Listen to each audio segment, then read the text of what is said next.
अस्सलाम वालेकुम स्टूडेंट्स। आज हम डिस्कस करेंगे एक सेकंड ऑर्डर डिफरेंशियल इक्वेशन है, ठीक है, और विद इनिशियल कंडीशंस। और इसके ऊपर हमने आयलर मेथड अप्लाई करना है। मैटलैब कोड इसका जनरेट कर रहे हैं सेकंड ऑर्डर डिफरेंशियल इक्वेशंस का। क्लियर। सबसे पहले हमने लिख दिया है डिस्प्ले आपको क्या चाहिए, your functions are define as. तो फंक्शंस को हम सबसे पहले डिफ़ाइन कर लेते हैं। मैं पहले बता चुका हूँ प्रीवियस लेक्चर में, प्रीवियस वीडियो में भी, कि मर्ज़ी आपकी है, आप फंक्शंस को जो मर्ज़ी नाम दे सकते हैं। सो मैं यहाँ लिखने जा रहा हूँ F which is equals to at the rate of X. मैं यहाँ पे एक्स की जगह टी पुट करने लगा हूँ। आप आपकी मर्ज़ी है, एक्स लिखें तब भी ठीक है, और कुछ और अगर वेरिएबल लिखना चाहते हैं तो तब भी ठीक है। क्लियर। और साथ ही में किसके इक्वल है, जी के इक्वल है। सेकेंड वन हम ले रहे हैं जी, और जी आपके पास आता है G at the rate of T Y and G. और ये किसके इक्वल आ रहा है, ये हमारे पास आता है Y plus 3 asterisk of X. X की जगह क्या पुट करेंगे, टी पुट करेंगे। क्लियर जी स्टूडेंट। तो ये तो थे हमारे पास फंक्शन। अब सबसे पहले हम आते हैं, ये जो वेरिएबल्स सेलेक्ट किए हुए हैं लाइक टी वाई एंड जी, इनको हमने क्या करना है। यहाँ पे मैंने टी यूज़ किया है, सो यहाँ पे मैं क्या लिखता हूँ, T. Clear. With respect to T solve कर रहा हूँ मैं। तो आपकी मर्ज़ी है विद रिस्पेक्ट टू एक्स करें या टी, बात एक ही है, वो इंडिपेंडेंट वेरिएबल है, जो मर्ज़ी ले लें। मैं यहाँ पे टी नॉट सेलेक्ट करता हूँ। सबसे पहले टी नॉट, तो टी नॉट आपके पास किसके इक्वल आ रहा है जी, ये मैं यहाँ पे इनपुट की कमांड दे देता हूँ, इनपुट। और इनपुट क्या करवाना है वो हम लिख देते हैं जी इंटर द इनिशियल टाइम। ठीक है, enter the initial time which means that कि आपके पास यहाँ पे क्या होगा, हम टी नॉट की जगह ज़ीरो पुट करेंगे, वो आप डायरेक्ट भी ज़ीरो पुट कर सकते हैं। ठीक है, इनिशियली आपको टाइम कितना रिक्वायर्ड है। क्लियर। उसके बाद हम आते हैं वाई नॉट की तरफ, तो हम पुट करते हैं जी वाई नॉट। तो ये भी उसी तरह इनपुट आ जाएगा, और इसके लिए इनपुट आपकी मर्ज़ी है, यहाँ जो मर्ज़ी लिखें। ठीक है, तो मैं यहाँ पे लिखने लगा inter initial displacement. Clear. Inter initial displacement, ये आपकी मर्ज़ी है, आपने इसको इस तरह डिफ़ाइन कर लिया, या इनिशियल वैल्यू आप वाई भी कह सकते हैं। इसी तरह हम नेक्स्ट वन लिखने लगे हैं जी नॉट, और जी नॉट को भी उसी तरह इनपुट की कमांड देंगे, और वो किसके इक्वल आएगा चेक करें। और जी नॉट बेसिकली हमारे पास वेलोसिटी डिफाइन हुई है, तो हम कहते हैं inter initial velocity, inter initial velocity. Clear जी। अब आपने क्या करना है, ये तो था हमारे तीनों वेरिएबल्स जो थे वो आपने डिफाइन कर। अब हमें चूँकि यहाँ पे आपको पता है कि स्टेप साइज़ भी रिक्वायर्ड होता है, ऐसे मैं वहाँ पे स्टेप साइज़ को लिख रहा हूँ एच, और एच आपने लिखना है। इसके लिए भी आपकी मर्ज़ी है, डायरेक्ट लिखना चाहते हैं तब भी ठीक है, अगर डायरेक्ट नहीं लिखते तो आप इसको इस तरह डिफ़ाइन कर लें, बाद में जब आप रन करेंगे तो वहाँ पे आप लिख सकते हैं। ठीक है, तो ये आपके पास इंटर स्टेप साइज जी स्टूडेंट्स। तो ये तो हो गया हमारे पास स्टेप साइज। उसके बाद हमें टारगेट की तरफ जाना है, तो उसको मैं यहाँ पे लिख देता हूँ टी एन, कि हमारा टारगेट क्या है। इनपुट की कमांड इसमें भी पुट कर लेते हैं, और हम टारगेट डिफाइन कर देंगे इंटर टारगेट। क्लियर। ये तो था हमारे पास फाइनल पोजीशन, यानी कि जो टास्क था हमारा वो क्या है। उसके बाद हम यहाँ पे ए डिफाइन कर लेते हैं। ए बेसिकली हमें आर्डर के लिए ज़रूरत पड़ रही है, तो ए हम लिखते हैं जी किसकी इक्वल है, या आपकी मर्ज़ी है, ए लिखें जो मर्ज़ी लिखें। तो ये हम लिखते हैं जी final time T N negative T naught initial time divides by step size h के इक्वल लिखते हैं। क्लियर। और नेक्स्ट वन है हमारे पास, हम यहाँ पे n डिफाइन कर लेते हैं। अब n आपके पास क्या बनेगा, राउंड ऑफ a। तो ये मैं पहले बता चुका हूँ, ये हमारे पास बेसिकली आर्डर क्लियर हो रहा है। ठीक हो गया। अब आपने यहाँ पे क्या करना है, चूँकि हमें n बताना होता था ना कि हमें नंबर ऑफ आइट्रेशंस कहाँ तक लेके जानी है, तो उसके बाद नेक्स्ट वन हमने टी वाई और सी को इनिशियलाइज करते हैं, उसके लिए मैट्रिक्स डिफाइन कर लेते हैं। तो हम कहते हैं जी टी हमारा जो है उसको हम कहते हैं ज़ीरोज़ फ्राम 1 टू n+1। ठीक है, मैं इसको कॉपी कर लेता हूँ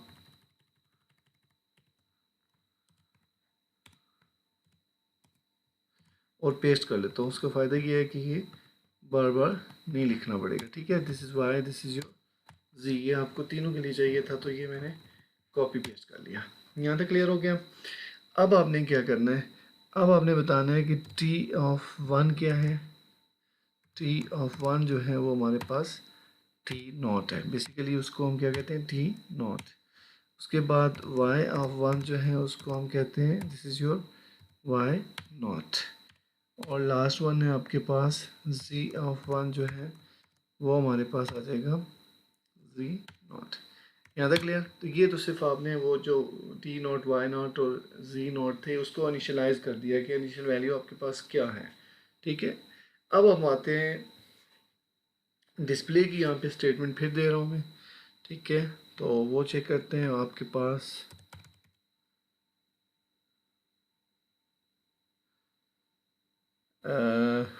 हमें क्या डिस्प्ले करवाना है, डिस्प्ले हमें करवाना है, आपकी मर्ज़ी है, यहाँ पे कुछ भी लिख लें। मैं यहाँ लिखने जा रहा हूँ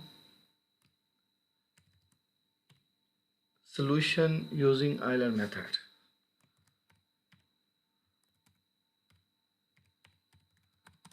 solution using Euler's method।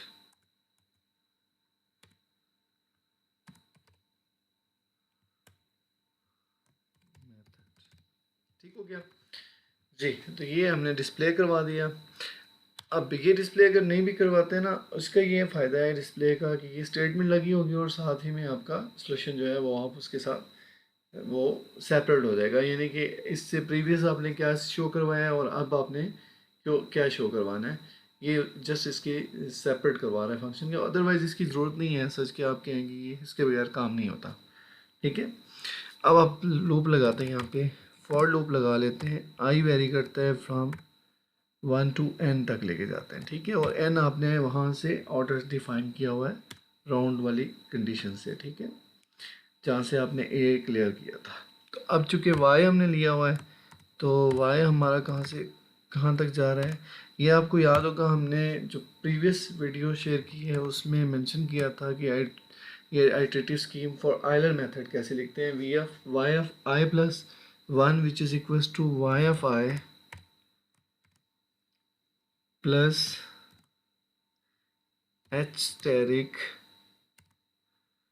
अब यहाँ चूँकि मैंने f लिया हुआ है, सो मैं यहाँ पे लिखता हूँ f of T F I. उसके बाद हम यहाँ लिखते हैं y ऑफ i और लास्ट वन हम लिखते हैं z ऑफ i। ठीक हो गया। अब मैं यहाँ से इसको कॉपी कर लेता हूँ और इसी को मैं यहाँ पे अगेन पुट कर दिया और ये अब बन जाएगा z के लिए। क्लियर, ये दोनों सेम थे और फंक्शन आपका f नहीं है, ये फंक्शन आपका g हो जाएगा। क्लियर। अब आपने t के लिए भी लिखना है of course, T of I plus one और ये बनेगा आपके पास टी ऑफ आई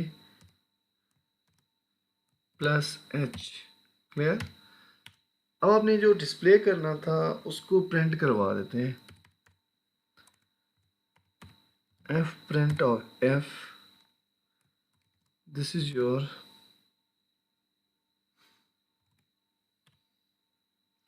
अब ये आप लिखने लगे हैं जी y, हमें चूँकि y चाहिए और y का सलूशन कैसे प्रिंट करवाएंगे, वो आप लिखते हैं जी परसेंट .2f, ठीक है। अब उसके बाद इक्वल्स टू परसेंट, ये आपको इसी तरह का मिलेगा कि ब्रैकेट के अंदर भी कुछ टर्म्स कैलकुलेट हो रही हैं और वो 2 डेसिमल तक जाएंगी, और ब्रैकेट के राइट साइड जो है वो 6 डेसिमल तक हम कैलकुलेट करना चाहते हैं। 0.6 of f, and this is your second row के लिए आ गया।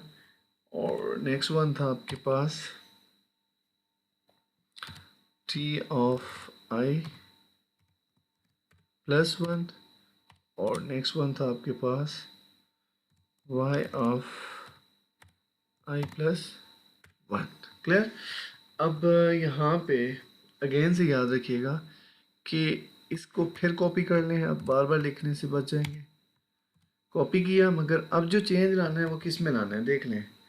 ये आपके पास y पहले था, अब z हो जाएगा, ये z हो गया, और यहाँ से ये भी आपके पास z आ जाएगा। क्लियर। अब आप एंड की कमांड पुट करें। नो, कोड हमारा ऑलमोस्ट हो गया है। अब रन करते हैं, वेरीफाई करते हैं, मे भी कुछ एरर्स हों और वो एरर्स हमें उनको फाइंड आउट करना है। Clear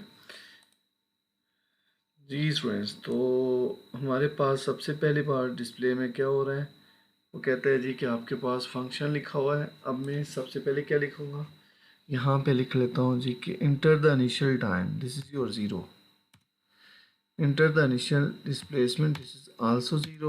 enter the initial velocity, और initial velocity का मतलब वो गैस है आपके पास, तो ये लिखा हुआ है आपके पास कितना है जी 3 है। सो मैं यहाँ पे 3 पुट कर लेता हूँ। स्टेप साइज हमने 2 लिया है, 2 ले, मैं वही ले रहा हूँ जो मैनुअली कैलकुलेट किया हुआ था, वही टर्म यूज़ कर। इंटर द टारगेट, टारगेट हम 6 ले लेते हैं। 6 पे देखेंगे वैल्यू क्या बनेगी जी। 6 पे वैल्यूज़ बॉयज़ देखें आप, तो आपके पास 66 बन रही है। 2 पे वैल्यू आपके पास 6 बनती है। 4 पे वैल्यू आपके पास 12 बन रही है। 6 पे वैल्यू आपके पास 66 बन रही है। और आप कंपेयर करेंगे तो वहाँ पे भी आपके पास, और अगर टारगेट आप नेक्स्ट बढ़ा लें 8 लेंगे तो वो आपका एक्चुअल सोल्यूशन आ जाएगा। क्लियर। वहाँ आपके पास क्या आ जाएगा, जो आपका एक्चुअल सोल्यूशन है वो आ जाएगा, और वो था आपके पास 216 आई थिंक, कुछ इस तरह से। चले हम उसको भी चेक कर लेते हैं, टारगेट 8 तक लेते हैं। टाइम 0 ले लिया, डिस्प्लेसमेंट भी 0, वेलोसिटी आपकी 3 थी, वेल नाउन डिफाइंड है, स्टेप साइज 2 है, और टारगेट आपका भी हमें 8 ले लेता हूँ जी। ये आपका सलूशन, और यही सलूशन अगर आप चेक करेंगे तो आपको उस लेक्चर में भी मिलेगा। ठीक हो गया। तो ये था हमारे पास प्रॉब्लम आयलर मेथड। तो स्टूडेंट्स होप आपसे ये सेकेंड ऑर्डर डिफरेंशियल इक्वेशंस को सॉल्व करने के लिए, इनिशियल वैल्यू प्रॉब्लम को सॉल्व करने के लिए हमने आज जो डिस्कस किया है मेथड, ये क्लियर हो गया होगा। फिर भी अगर प्रॉब्लम है तो डिस्कस करें। और इनफैक्ट इसमें जो सबसे इंटरेस्टिंग चीज़ है कि ये जो मेथड है ये ऑलरेडी हम डिस्कस कर चुके हैं। ठीक है, ये जो आयलर की टेक्निक्स हैं ये ऑलरेडी भी डिस्कस कर चुके हैं किसी 1-2 वीडियोस में, मगर यहाँ proper just for Euler use किया है। Thank you for watching. अल्लाह हाफिज़।